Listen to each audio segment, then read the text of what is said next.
How about them Cowboys? It's the Cowboys Squad, sponsored by Game Time. Everything Dallas Cowboys every week. Covering all the big hits and game-changing plays from America's team, the way only the Locked On Podcast Network can. Get ready and squad up. It's the Cowboys Squad Show, starting now. Well, the countdown to Cowboys Training Camp continues, and we are now just 1 week away. Can't believe that.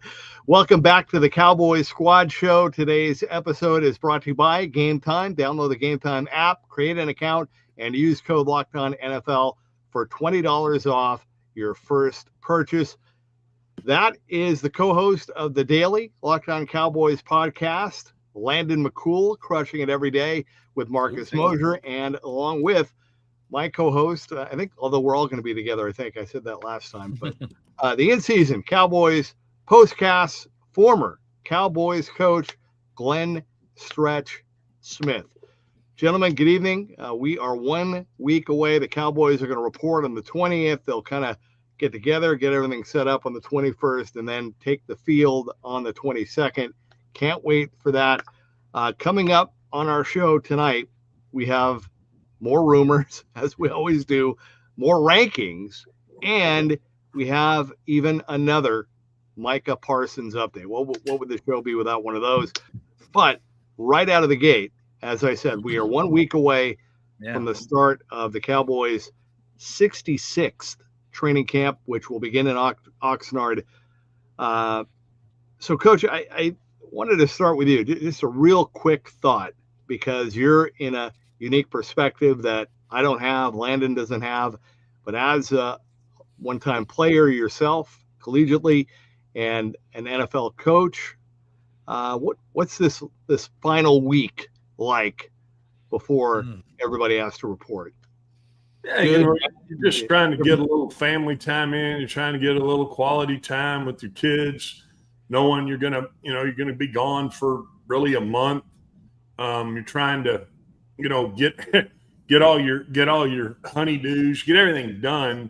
But the thing I think is, and I think about what we've got. The Chargers and the Lions are already in camp. Yeah. They're in there a week early, and boy, that's a long haul. We played in that game, and you get in early. It's just a long time now. The schedule has changed so much from when I was in the league, because now I believe every third day you actually have to give them a day off. And then there's no such thing as two-a-day practices. And so it is a lot different from a grind standpoint. I mean, I can remember my first year in '94, and we went to Austin, which, I mean, it's my home. And I was excited to get to Austin, and it was at St. Ed's, and it was a really kind of a cool setup, because the practice field's kind of set up on a hill, and it was hot as crap, but there's always some sort of breeze blowing through there, and it was, I think it's, as much as anything, it was the grind of it. It's the day in, day out, tons of meeting time,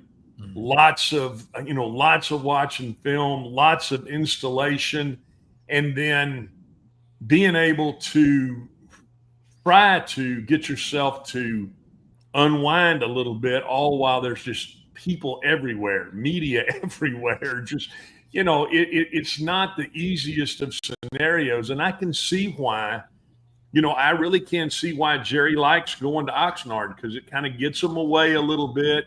You're a little farther away from your family. When you were in Austin, you might have them come in a day or so here, but, you're away. And I just think when you look at it, it really is a tough business for tough ass people. I mean, it's that simple. I don't know of anybody that, can handle the grind of the NFL like NFL people. I mean, it really is. it is a tough business. And so when you're at this point and you're facing what you're facing, which is knowing you're not going to get, as a coach, you're not getting any, there's no more off days. You got an off week in there where you might get a Friday, half a day Friday, Saturday, and then you're back in Sunday game plan, and there's no off days.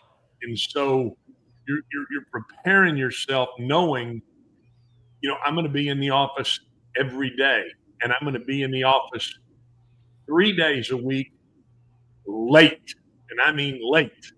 And so it's the grind of it, and it's trying to get your mind in that position to know that, it's here, and the grind and the day-to-day grilling is fixing to start.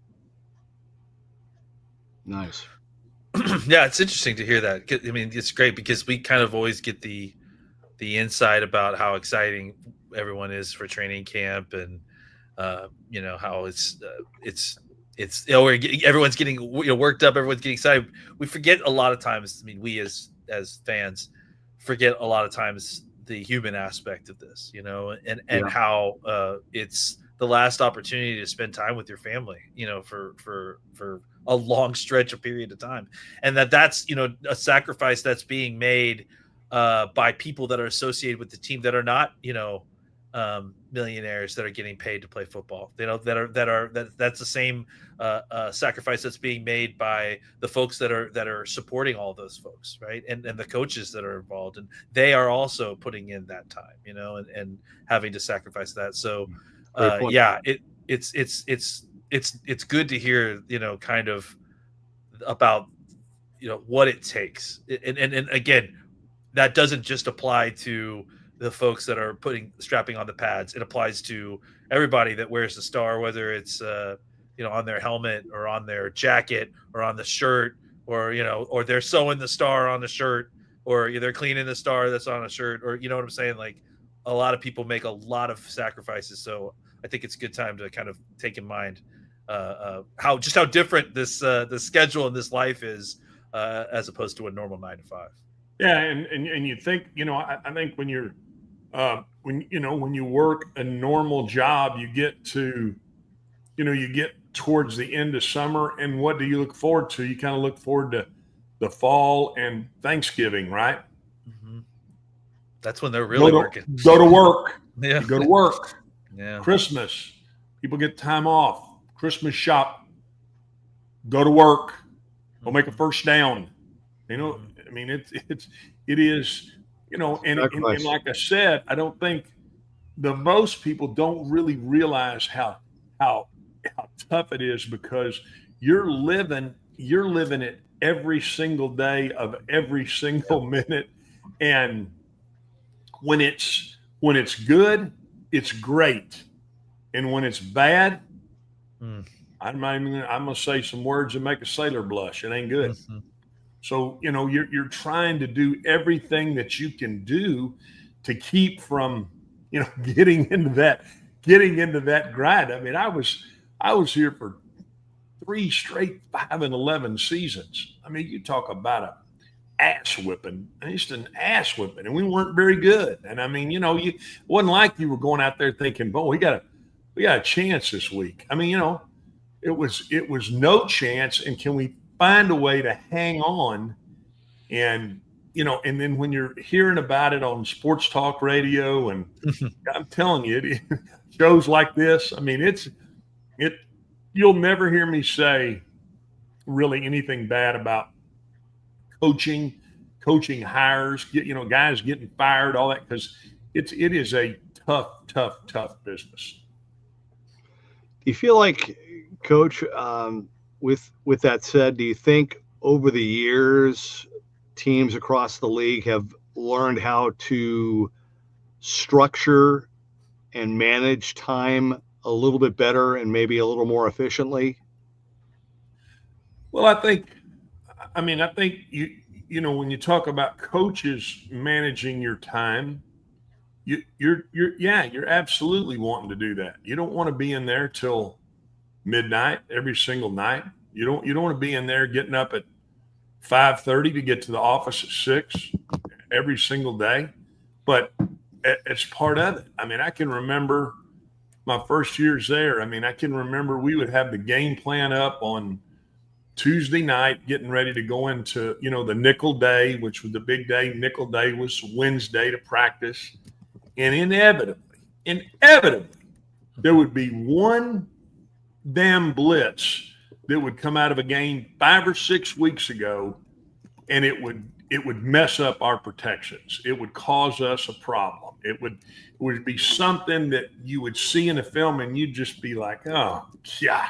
So, 10 o'clock at night, you're back in there trying to rejuggle what you want to do from a protection standpoint for one damn blitz. And how do you know it wasn't a bust? I mean, how do you know that the Will linebacker didn't, came through the C gap? How do you know he wasn't supposed to loop and come back through the other side? So it really is. It's one of those things where it's never ending. And I have a ton of respect for NFL coaches for the time they put in, the effort that they give, and what they're trying to do to prepare their players to go and win, because it is a very, very demanding job. And I'll say, of all the coaches, I mean, I know, Major League Baseball coaches put their time in, and I'm sure NBA coaches go out and watch, tons of basketball and there's nothing like the grind of an NFL season. Nothing. Yeah. Well said. All right. Well, again, we are a week away, and we will have a lot more. We'll be wall-to-wall training camp here ourselves, even though we're not participating soon enough. So we're looking forward to that.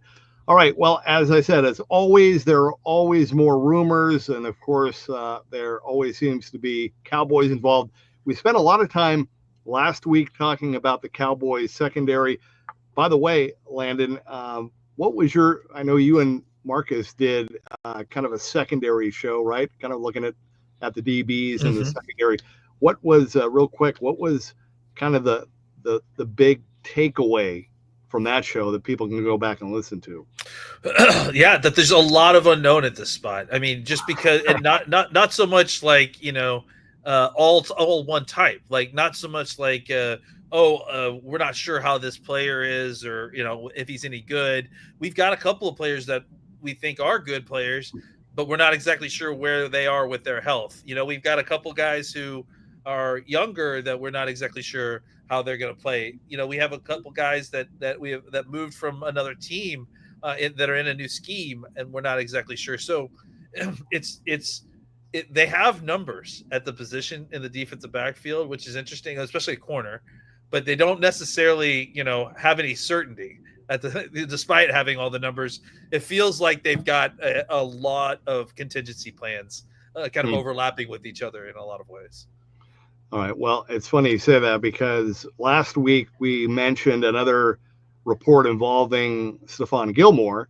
And now, according to NFL trade rumors, veteran Rasul Douglas, we've talked about him. We've talked about him all during this entire offseason. But he could be, according to them, a late addition before the season starts after a solid season last year in Buffalo. Yeah, I mean, they're saying for the Cowboys or just in general? Yeah. I mean, it makes sense. I mean, Rasul Douglas, I mean, I think the name is one of the names that you throw around there, right? Because he certainly is a physical fit for what the Cowboys and what this defense likes a lot. He's kind of a bigger, longer guy. I think, again, just if you're looking for someone to kind of help raise the floor a little bit while you're trying to sort out exactly what's happening with Trayvon and with Revel and all, and some of the other situations as well. And if you get into training camp and you don't necessarily like what you saw from Elam, or Kalen Carson isn't back as quickly as you want, or maybe McQuamu is not the answer at the nickelback situation, or you're not sure about the nickelback situation, so you feel like you need to play Bland more inside, and therefore creates another need for another outside guy. These are all reasons why you may be interested in going out and getting a guy like Rasul Douglas, who maybe isn't a great long-term fix for the position. But if you're looking for a guy to kind of get you through the early weeks, who is, an NFL starting cornerback who isn't going to get you just murdered, who's played in big games before, Douglas kind of fits the bill. He's not the veteran that Gilmore is. He's not the highly decorated player that Gilmore once was, but he's a little bit younger. He's a little bit more, spry, I would say is probably the word. But certainly a replaceable guy that you're not, certainly isn't going to interfere with Diggs when he comes back, or interfere with Revel if he needs a runway for an opportunity to play. The problem I have with Rasul Douglas is, Jerry Gray, who was the defensive back coach in Green Bay, who really helped develop Rasul Douglas, and I'm sure got him some of that money that he went and got, or helped get him some of that money he went and got in Buffalo. Atlanta's average is a bowl of grits in the secondary. So if they're not wanting to bite on the same hook as the Cowboys, like, that kind of sends me kind of a not very good feeling. At the end of the day, we know that the Cowboys secondary has a chance to really put Brett Brown to test. That's the trainer for the Cowboys who runs those bands, the resistance bands. And so might somebody, just throw out there different veteran names of guys who maybe the Cowboys would go on. And that makes as much sense as anybody, somebody who's been in the league, who understands. So, I could see him. I could see Gilmore. I mean, I could see Asante Samuel Jr. I mean, any of those guys who are veteran type guys that would make sense to bring in a situation like this. But I'm not putting any credence in any of that right now, other than it's a guy throwing a dart and saying any more than, well, are the Cowboys considering trading Micah Parsons? Somebody said the other day they want, it's like they wanted 5 number ones. I can't even say it. 5 number ones, and you're like, what? Who comes up with this? Who's doing this trade? Yeah. I mean, God. All right. Like a chisholm bop math, where you bang on your knuckles and count your fingers and come up with a number. But to your point, like, yes, he's clearly throwing darts, and it makes some sense if the situation was right. But I think Rasul Douglas is a name that, like, that they would consider if they decided to go that route. But you're right. I doubt that there's anything tangible tying Rasul Douglas to the Cowboys, other than, the Cowboys potentially could be looking for a cornerback. And you just lined it up to hit that outer rim. You got to get that. What's I can't even remember my own dart terms anymore, so I got no good segue here. But yeah, I think that they're trying to figure out, like, who's a good fit for a veteran free agent whose name the Cowboys could potentially be that, like, just 20 probably other teams that might be potentially looking for veteran corner help. So. But yeah, I think they will be the first time one of them gets hurt, right? Yep. First time one of them gets hurt. If Detroit has a guy get hurt in Canton, I got news for you.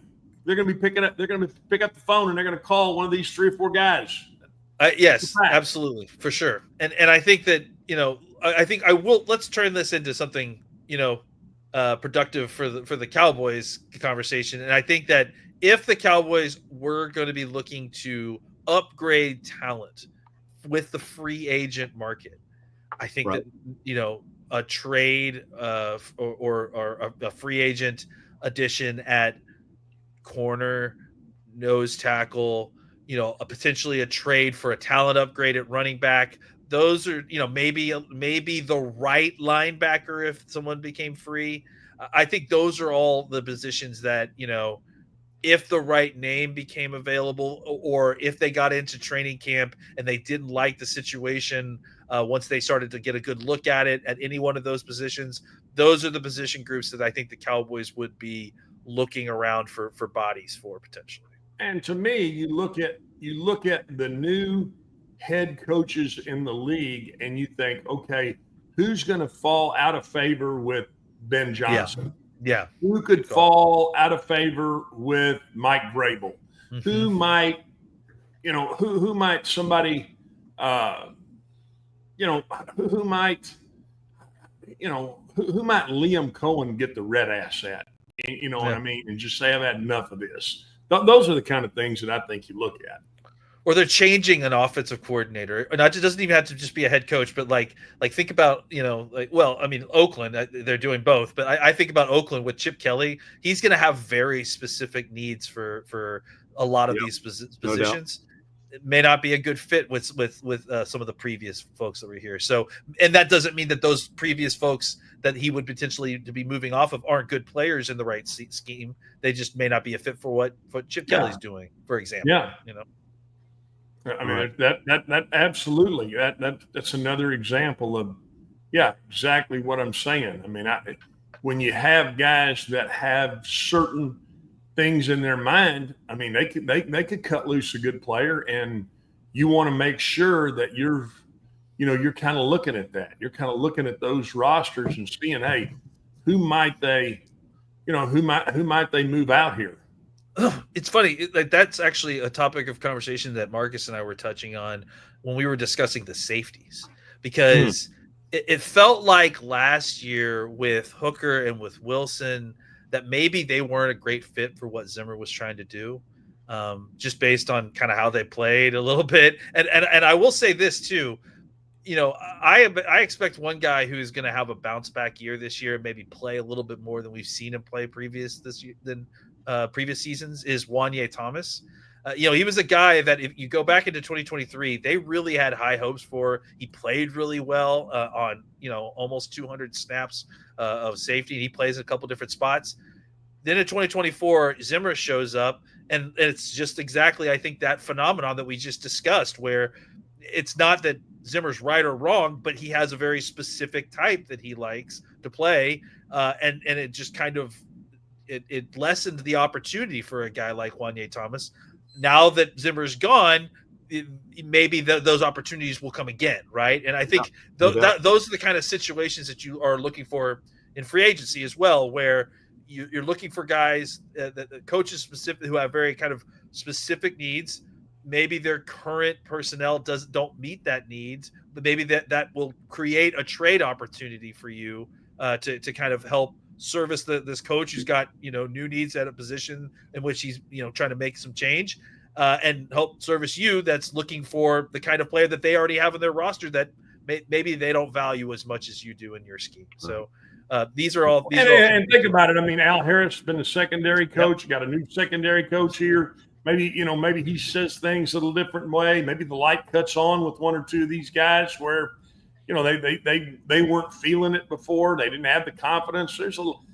Playing that position revolves a lot around having some confidence and having short-term memory. And, sometimes guys can say things and can coach guys a certain way that can help boost them a little bit. So those are the kind of things that you look at. That's opposite of what we were just talking about, where guys just say, hey, I'm ready to move on from this guy. Maybe they figure out they could plug into one or two of those guys and get more out of them than what the previous staff got out of them. McCwamu may be one of those guys, right? Like they went out and re-signed Israel McCwamu, despite the fact that they, in my opinion, he was severely underplayed.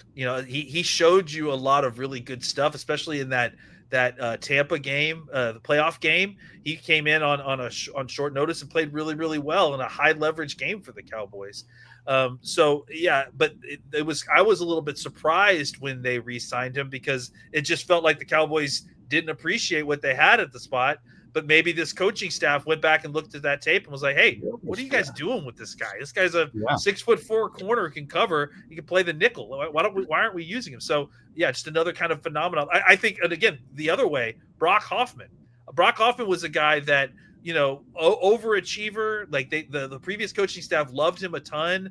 They created opportunities for him to get on the field and play a lot more. And I liked what he did a lot, but it's clear that this coaching staff may not feel like he's a great fit for what they want to do. And the reason I know that is because they drafted a guard in the first round. They signed at least 2 other guards who have started in the NFL, and they all are bigger bodies than what you see in Brock Hoffman. So it's not that they don't like Hoffman. It's just, again, this kind of situation that we're talking about, where sometimes with new coaching staffs, new schemes, it creates different opportunities, better or worse, for how you fit inside those schemes. Yeah, I'm going to say this in summation. I mean, I know how Zimmer is, and if you're not a smart guy, absolutely. And I mean, if you're not smart, I mean, you realize the Kentucky Derby's not a hat. I mean, you don't, you got a problem. And I mean, he may have just said, this guy's just not smart enough to play for me. I'm not saying that's the case. I'm just saying I know how Mike Zimmer is, and I know Mike Zimmer wants smart guys. And if you're not, he may just say that's enough of even seeing that. And that's what it felt like last year, right when he started starting a guy that had come in from the USFL. What was it, Butler, who had come over from the UFL or the USFL, and immediately gets injected into the starting lineup.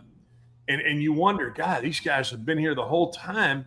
Yeah. How can this guy who's been playing at this league? And I mean, that's just a guess on my part that maybe Zimmer didn't think he was smart enough. You can't have mental bust particularly at that position. It will kill you. All right. Very nice opening segment. Look at that. That is outstanding. Great job. Very in-depth. Appreciate it, guys. When we come back, I have one more rumor that's out there, and we have, yet again, more rankings that came out today. We'll get into those, and we want to hear from you via the comment crew. We'll do that when we come back. Great to be with you on this Monday night. 1 week to go until Cowboys Training Camp. This is the Cowboys Squad Show. All right, well, you know what time of the year it is, and we've all been there. If you log on early and you're waiting forever for concert tickets to go on sale, and then you lose your spot for a show that you've been dying to see, live music should be about making memories, not dealing with the stress of ticket shopping. And that's where Game Time comes in. Game Time makes getting concert tickets faster and easier than ever. Prices actually drop as it gets closer to showtime, and you can save up to 60% off with their killer last-minute deals. So with Game Time, the price you see is the price you pay, no hidden fees. And if you're worried about what happens if plans change, the Game Time guarantee has your back with cancellation protection and more. So take the guesswork out of buying concert and show tickets with Game Time. Download the Game Time app, create an account, and use code LOCKEDONNHL for $20 off your first purchase. Terms apply. Again, create an account and redeem code LOCKEDONNHL for $20 off. Download the Game Time app today.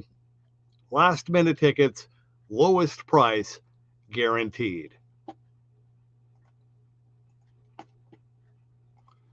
All right, we are back. The Cowboys Squad Show. That is the coach, Glenn Stretch Smith, and Landon McCool, co-host of the Daily Locked On Cowboys podcast. All right, one other quick rumor.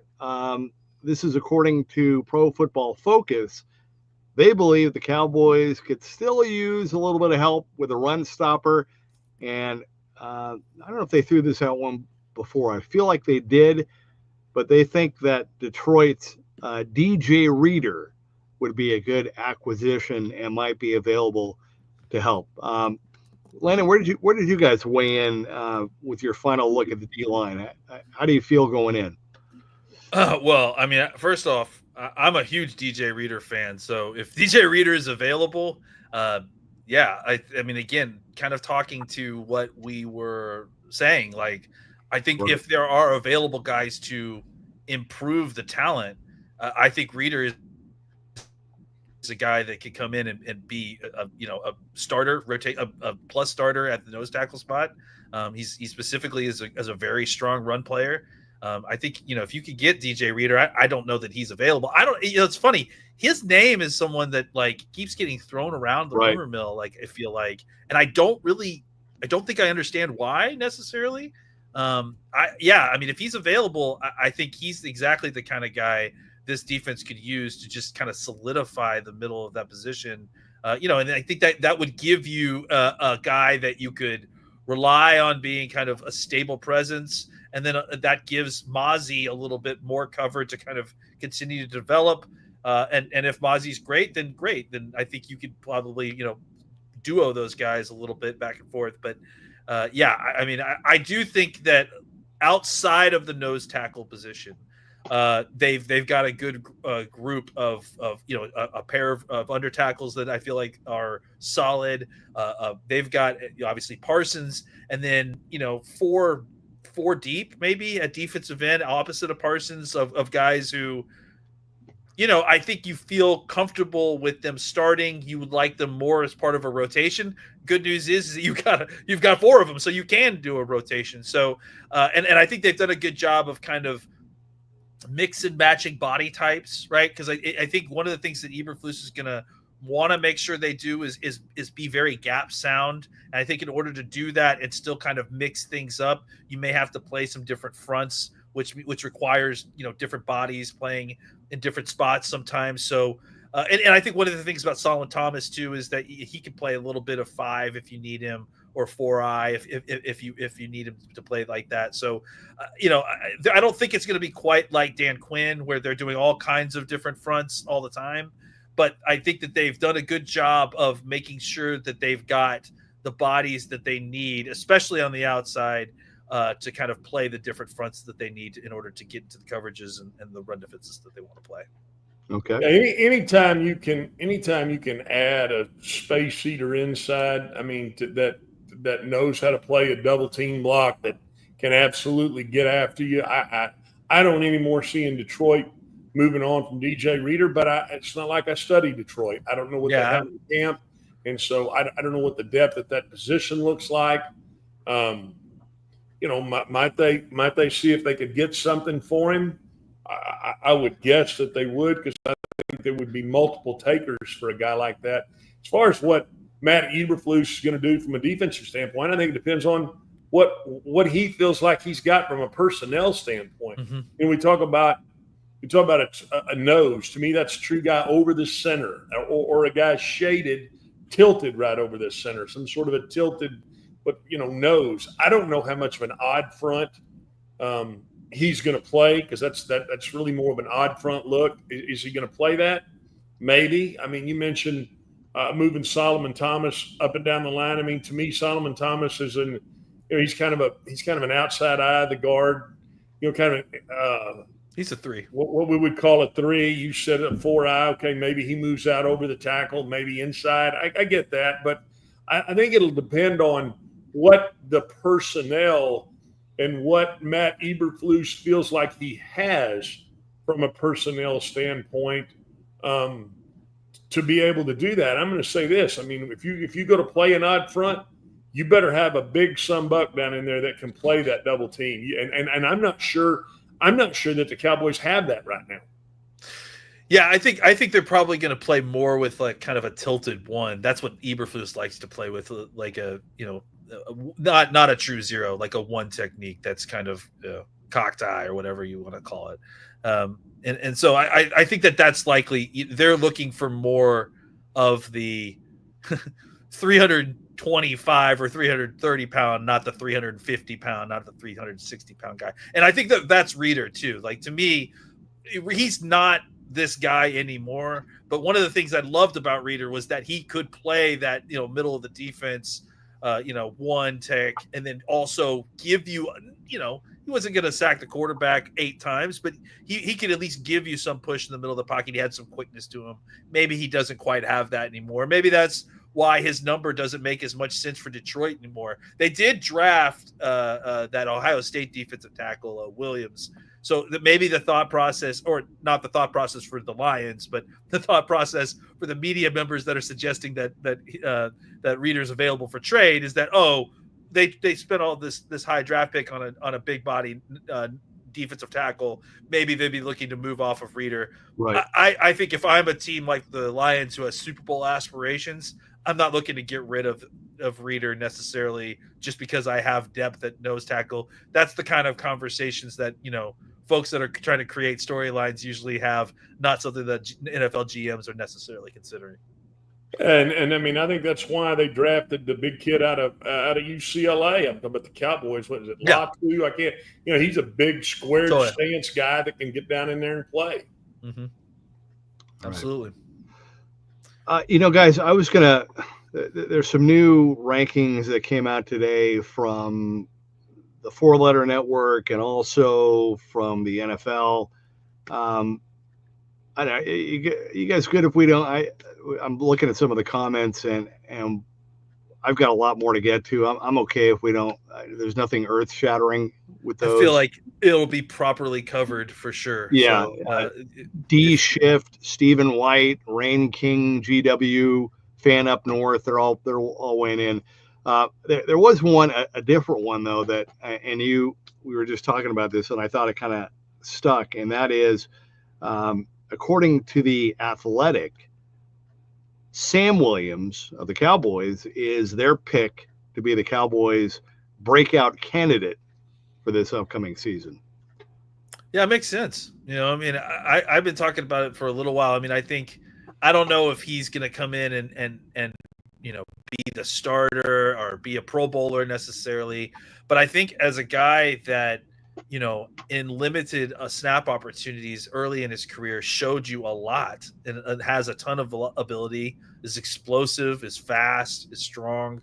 He's gotten bigger. I think that was the thing about it, is that last year he came into the season, he had gained, probably 7 or 8 pounds and still looked explosive. And unfortunately, dealt with the injury. And listen, Coach, like we were just saying, I don't really know how much opportunity Zimmer was going to be willing to give a guy like Sam Williams, who definitely feels like the kind of guy that Zimmer specifically would, not give a lot of chance to, considering the offside penalties we've seen from Sam Williams at times and some of the knuckleheaded stuff. But I do think that as a guy who I feel like had turned a corner a little bit at the end of 2023 in the kind of seriousness in which he was approaching things, then faced a traumatic injury kind of right as he was about to, as he felt like, I think, break out and really show the world kind of what he was made of. They ended up drafting another defensive end that year, right, in Nealand, another second rounder. And I feel like he's been mostly forgotten by a lot of folks that aren't in this organization. I was listening to one of the Four Letter folks podcasts, and they were doing a really great in-depth review of the Cowboys, and they were listing off defensive ends, and they just simply didn't name Sam Williams' name. And I thought that was telling, just to kind of show you the mindset. So, I think that Sam is a guy that, physically is second only to Micah Parsons as a defensive end. I think it's always ever been about focus and about playing with discipline with him. I think he's gained, enough weight and strength that you would hope that potentially he could play a little bit more on that kind of strong side, opposite of Parsons, even on early downs a little bit. But I think, part of the reason that I feel so solid about the defensive end position is that I just think you've got 3 or 4 of these guys outside of also having Fowler that have the opportunity to really break out this year. And really kind of take a very large step. You've got a rookie, you've got a second-year guy, and you've got a third-year guy.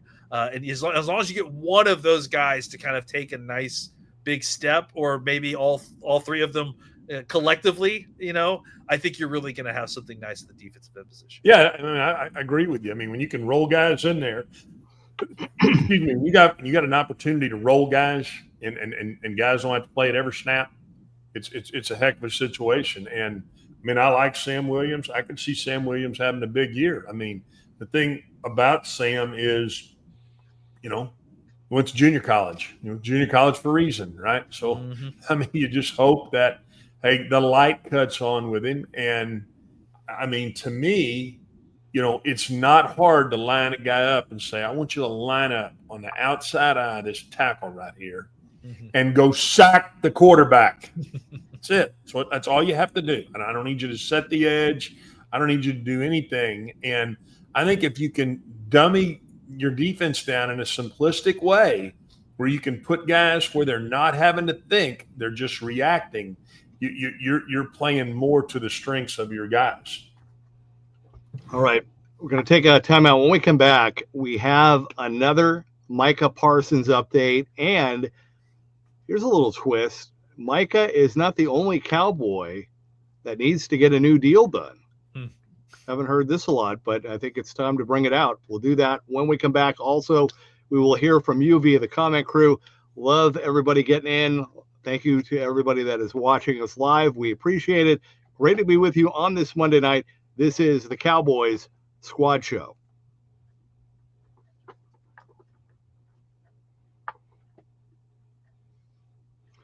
All right, welcome back to the Cowboys Squad Show. Yeah, we got to do it. The coach, Glenn Stretch Smith, and Landon McCool, co-host of the daily Locked On Cowboys podcast. We'll let you know what's coming up this week with Landon and Marcus coming up before we wrap up the show. But not only are the Cowboys counting down to the start of training camp 1 week from today, they are also on the clock to get the deal done with Micah Parsons. And in the latest update, nothing new at all on the contract. But there are reports that Micah may end up shaving his head and playing bald this season. This is what it's come to in the daily Cowboy world of trying to keep up with Micah and the Cowboys and the contract. Nothing new on that front, but he may go bald. Well, that's not even aerodynamic. That's not even new. Like we're bringing back stories that Micah broke himself. I think a month. He said it over the scheduled release video that he was going to shave his head. And he got quite a bit of guff from CeeDee Lamb, if I remember correctly. It was pretty funny. So listen. I mean, we are just guys. We are a week away from training camp, and we're getting the storylines that you get when you're just one week away from training camp. So I think listen. I'm here to tell you that I think he should shave his head. I think it's gonna help with aerodynamics. It's gonna help him. I don't know how that works with the helmet on, but I think it's gonna help. And if he feels faster, then he's gonna play faster, and then he'll be faster. So I'm all for it. I go ahead and read me Monday night's menu at Oxnard. I'm on the edge of my chair waiting on it. What is it? Big lasagna night? Chicken nuggets first night, Coach. Yeah. Nice. Well, on a more serious note, not only is Micah obviously looking forward to putting the pen on the paper, but there is another Cowboy that has not signed his deal. You're not hearing much about it, but that would be rookie second-round pick Donovan Ezeraku. Now, just to let everybody know, basically two other second-round picks, right? The Texans, Jaden Higgins, and the Browns linebacker Carson Schwessinger, they signed their deals fully guaranteed. So now the other 30 second-round picks are like, hey, we want the same deal. We want the same package. Let's go. So, along with first round pick Shamir Stewart, along with first round pick Jahade Barron, and 30 other second round picks. Yeah, they want that guaranteed money. And you know what? I can't blame them. But I'm going to tell you this. I think the bigger deal is you're a second round pick and you got camp coming up. Your number is slotted. Get your ass into camp. You do not want to sit this scenario out where you're sitting out 3 or 4 or 5 practices, because I got news for you. The train is leaving the station. They're going to start putting the defense in. They're going to start putting the offense in. And let me tell you, you're late getting in there. It'll be very, very hard for you to ever get caught up. You say, well, you went to OTAs, you went to minicamp. To hell with that. It's time to go to work, and it's time to get into camp. And you know what? If you're not able to figure out how to Fanucci your deal into being the right deal, then you got the wrong damn agent. Go get somebody else. But that is a crazy scenario where there's something in this collective bargaining that 30 guys are sitting out here and they're all second round guys who have not signed their deals. Well, if you remember, this was also second round picks have been the kind of battleground for this whole rookie deal situation, right? If you remember, before it was about offset language that the second round picks were missing, time over or holding out for their signing firm, and now it's about getting fully guaranteed deals, which I think again I support. I think the ones and I completely agree with Coach. I support these guys kind of not signing their deals until they get what they want. I also think that it's important that these guys still find a way to manage to make it to camp and work this out while they're at camp and practicing. However, I will say that the Stewart situation and Cincy with Cincinnati, that's a completely different situation. Like that's Cincinnati truly trying to screw up that situation as far as I'm concerned. They draft a guy that was super, super raw and needed a lot of time anyways. And they're also not willing to pay their already superstar defensive end. And now they've got this raw defensive end that hasn't practiced at all because they're trying to, basically shiv him over some small contract language that they're changing that no one else is having to deal with. And it's really just, I don't understand that whole situation. It's not related to the Cowboys, but I just wanted to bring that up because to me, that Cincinnati situation is, if folks want to complain about ownership issues, go look at what's going on right now in Cincinnati. Yeah. It's absolutely ridiculous.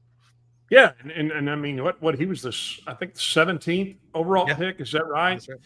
Yeah. And they can't get it worked out. They're a notoriously cheap organization, and you can say, well, they're not cheap. They paid Higgins. They paid, they paid both. They played Chase. They paid Burrow. Yeah, but for whatever reason, they will not. They don't value Hendrickson. I don't know what's going on there. And then with whatever this situation is with Shamir Stewart it really is. It's really weird.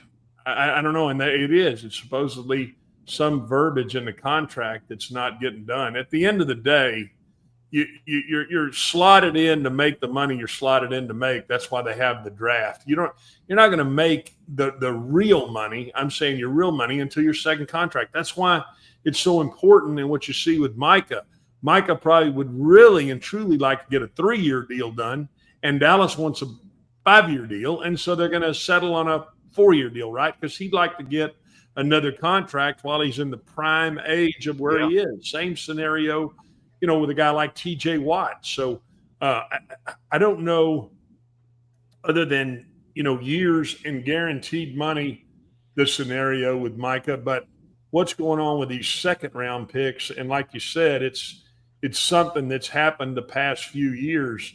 There's something in this CBA it feels like a little, bump. And then all these guys are holding out. So I think the CBA allows for more wiggle room with negotiation, specifically starting in the second round. I think what it is, and again, not a lawyer, but I think from what I understand, the first round, like it's pretty locked down, which makes the Stewart thing even more outrageous, right? Because it's like they're violating the kind of spirit of the rule a little bit by even changing a first round contract. The second round, I think there's just a lot more wiggle room, and that's why we've seen it be kind of the battleground for a couple of these different, contractual machinations that these teams are doing. The offset language was the deal a couple of years ago, and that this year now it's about fully guaranteeing money. I think that's more of a push the players' side for them to do that, and I think they should. But yeah, it is interesting to see that it is always the second round picks that seemingly are the kind of the tip of the spear when it comes to dealing with these sort of rookie contract adjustments, let's call them. All right. Going to take our final time out here really quick, and then our final segment. I know the show has flown by, and when we come back, I want to ask both of you about the Cowboys, a question about the Cowboys' first-round pick. Nothing to do with the contract. We'll do that when we come back. Great to be with you. This is the Cowboys Squad Show.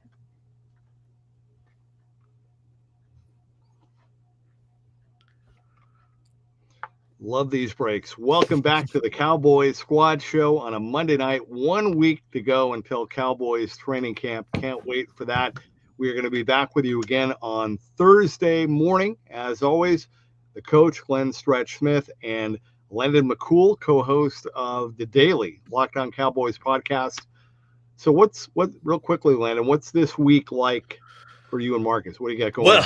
Well, I'll tell you this much. For me, it looks like poolside and drinks because I'm going on vacation this week because it's the last week before training camp. But I'm here for at least another episode, and then Marcus is planning on having some guests. They're going to kind of get into this, get some other outside opinions on the Cowboys going into training camp. Got to get everyone's opinions down on record, right? So that we can know who to hold account when it doesn't quite work out the way that we all claim it's going to be, right? So. I like that. Very good. All right. Well, enjoy your time, whatever you end up doing, and got to do that, as Coach said. Well, listen. First, let me just say this too. I plan on being poolside mostly the whole time. I will definitely be taking some time to take some questions. So if you follow me on Twitter, please look out for that. If you guys want to throw some questions, we are also looking to get our TikTok account above 1,000 followers so that we can do some post-practice in training camp, post-practice live TikToks because I'm going to be out there starting the 27th. So if we can get as many followers on TikTok, so please let everyone know. We need to get over 1,000 in order to be able to do a live stream. So tell all your friends, please follow the Locked On Cowboys TikTok. Thank you for the heads up on that. We'll do that for sure.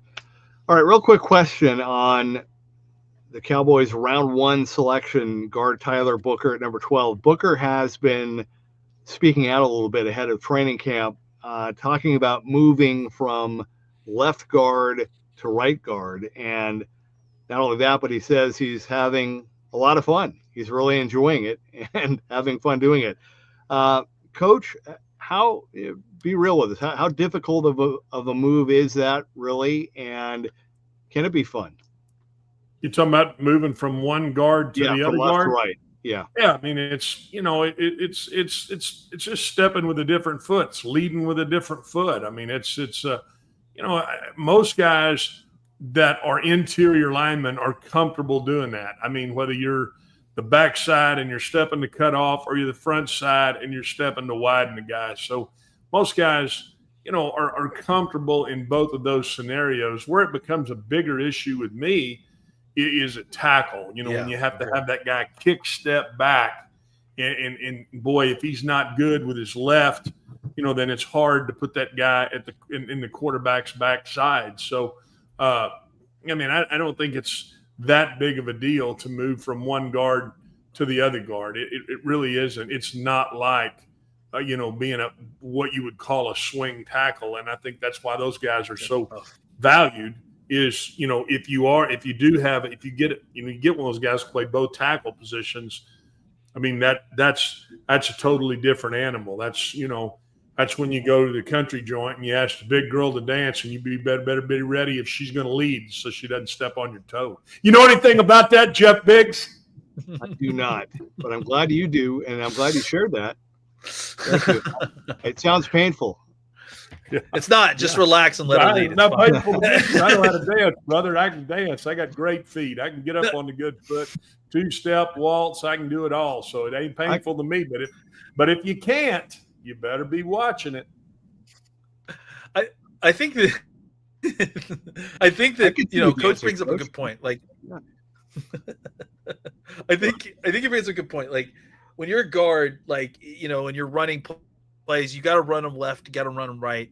And the footwork is a lot of the same stuff, right? It's just kind of in position where you are.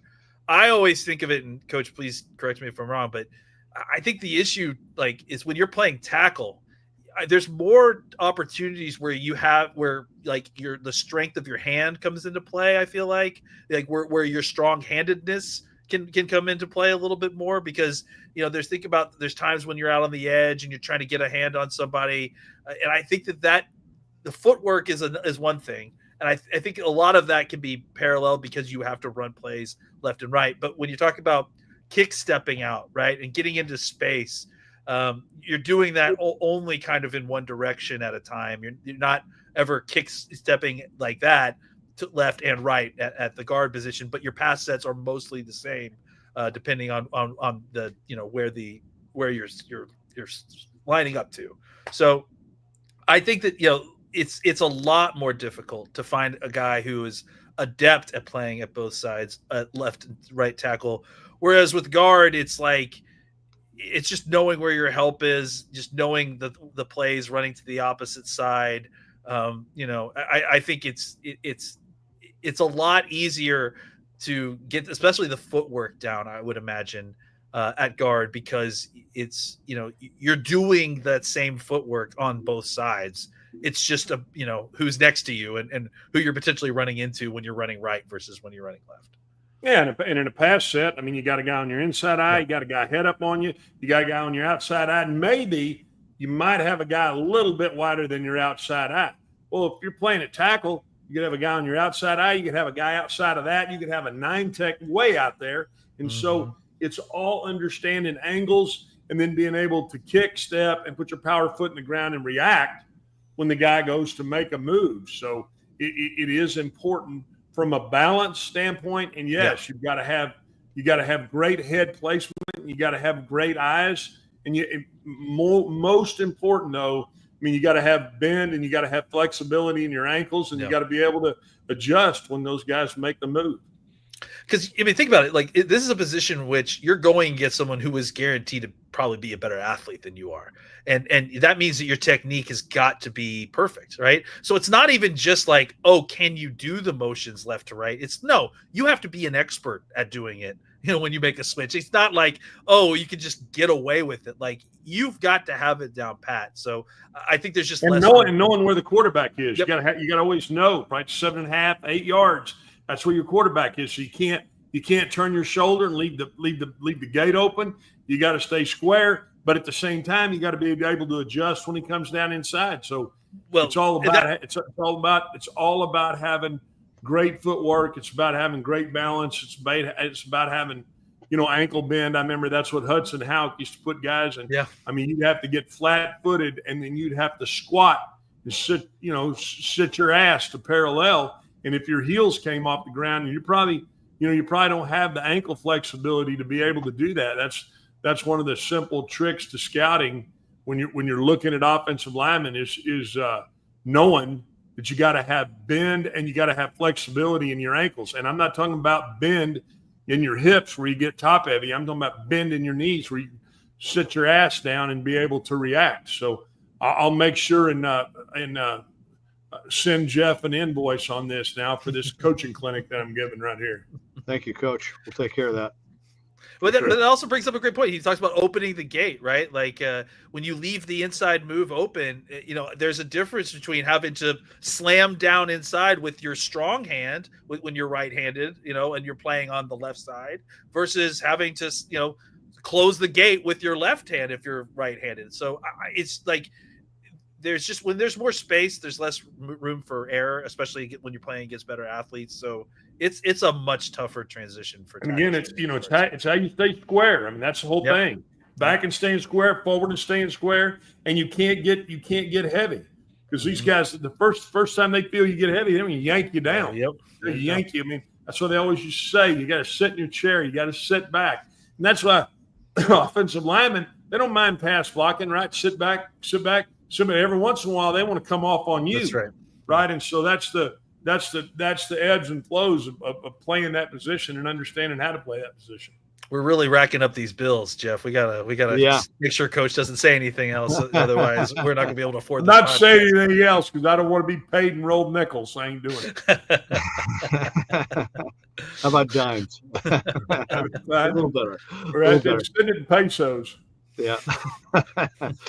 Well, it's sincerely, in all seriousness, a blessing to me getting to do the show with you guys. So thank you. Flew by really fast. Great start to the week.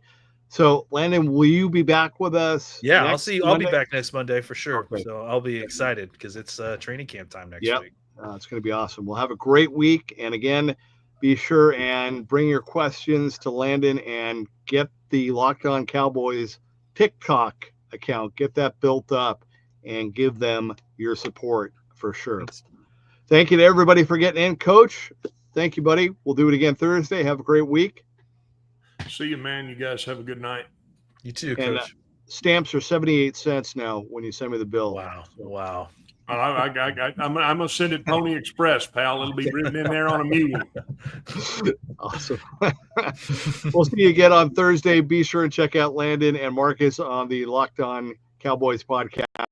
This has been the Cowboys Squad Show.